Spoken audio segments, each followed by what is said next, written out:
વસંતીબેન, તમારો ખૂબ ખૂબ આભાર જે સમાજની મહિલાઓને જગાડવાનું અને સમાજને જગાડવાનું તમે કામ લીધું છે.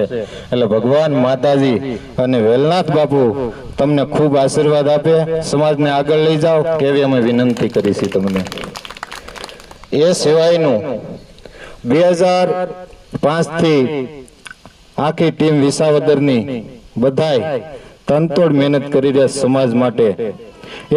એમાંથી સારામાં સારું કામ તમે લઈને નીકળ્યા છો. અમે પણ 2005 થી બધા અહીંયા બેઠા, અમે હારે જ બધા સમાજના કોઈ કમિટીમાં, કોઈ આમાં વેલનાથ ગ્રુપમાં, કોઈ કમિટીમાં રહી અને સમાજને આગળ લઈ આવે, સમાજને જાગૃત કરે. સંદ્રેશભાઈની રાત દિવસ મહેનત, એમાં બધા ભાઈઓની રાત દિવસની મહેનત સમાજને જગાડવાનું ખૂબ પણ કામ કરે છે. એ પણ બહુ સારું કામ કરે છે.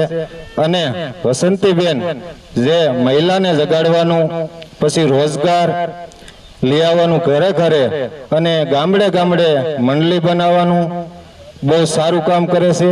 એટલે બધાય સાથ સહકાર અને તન મન ધનથી આપણે બધાને આપણા તાલુકા આખાને એને સપોર્ટ કરવાનો છે. રાત દિવસ જ્યાં જરૂર પડે ત્યાં વસંતીબેન ને કહેવાનું છે. પણ આપણે ટાઈમની અનુકૂળતા નથી રહેતી, કારણ કે આપણે બધાય મજૂર વર્ગ છે, કામે જવાનું હોય, ટાઈમે આપણે ગમે ત્યાં પૂગી ન હકી.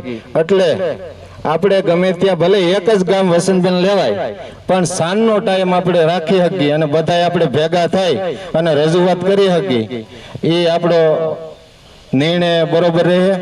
એટલે બીજું કઈ વધારે સમાજ વિશે નહીં કહું, પણ જેમ બેને કીધું એમ બધા એકત્રી બની અને બધા હારે મળી ખંભે ને ખંભો મિલાવી અને ભાઈચારાના ભાવે અને બધે